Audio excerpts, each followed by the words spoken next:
Have you ever wondered what actually happens after you lift weights? Why does your body decide to build bigger muscles? Is it because you're sore? Is it because of the pump? Or is there something else going on? In this video, I'm breaking down how muscle growth actually works from your first rep in the gym to the moment your body starts adapting. Before we can talk about how to build muscle, we need to first understand what muscle growth actually is.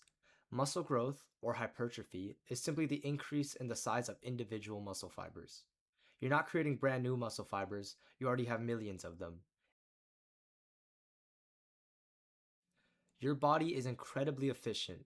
It doesn't build muscle just because you want bigger arms. It builds muscle because it has to adapt to repeated demands. Every time you challenge a muscle with resistance training, your body asks a simple question.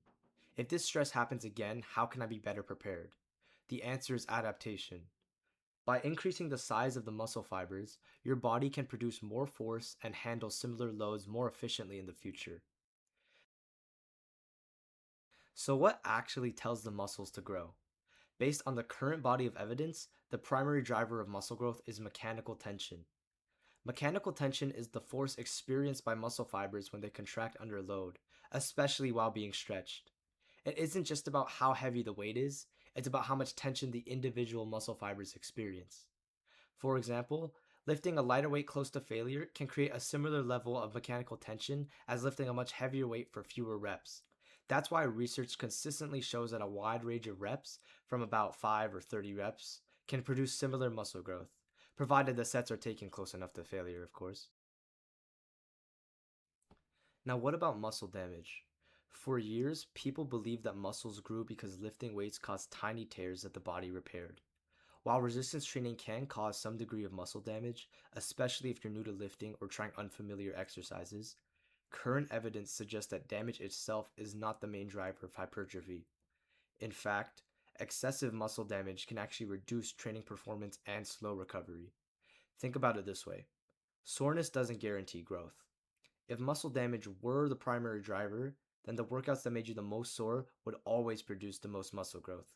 But that's not what the research shows. Instead, muscle damage is better viewed as a potential byproduct of training rather than the reason muscles grow.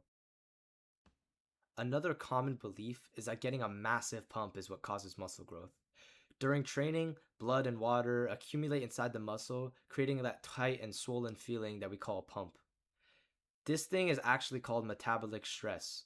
While metabolic stress may contribute to hypertrophy in certain ways, current evidence suggests it plays a supporting role rather than being the primary driver.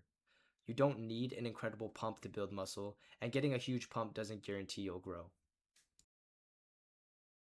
Once your body adapts to a certain level of tension, that same workout becomes less challenging. That's where progressive overload comes in. Progressive overload simply means gradually increasing the demand placed on your muscles over time. That doesn't always mean adding weight. It can mean performing more repetitions, improving your technique, increasing your range of motion, adding another productive set, or simply getting closer to failure with the same weight. The goal is to continue providing your muscles with a reason to adapt. So let's bring everything together. Muscle growth isn't random, and it's definitely not magic. When you challenge your muscles with resistance training, your body responds by adapting to that stress. The primary driver of that adaptation is mechanical tension, not simply muscle damage or chasing the biggest pump possible. But training is only half the equation. Your muscles don't grow while you're lifting, they grow while you're recovering. That's why getting enough protein, sleeping well, and consistently applying progressive overload over weeks, months, and even years is what leads to real results. At the end of the day, building muscle doesn't require the perfect workout, the perfect exercise, or the newest training trend.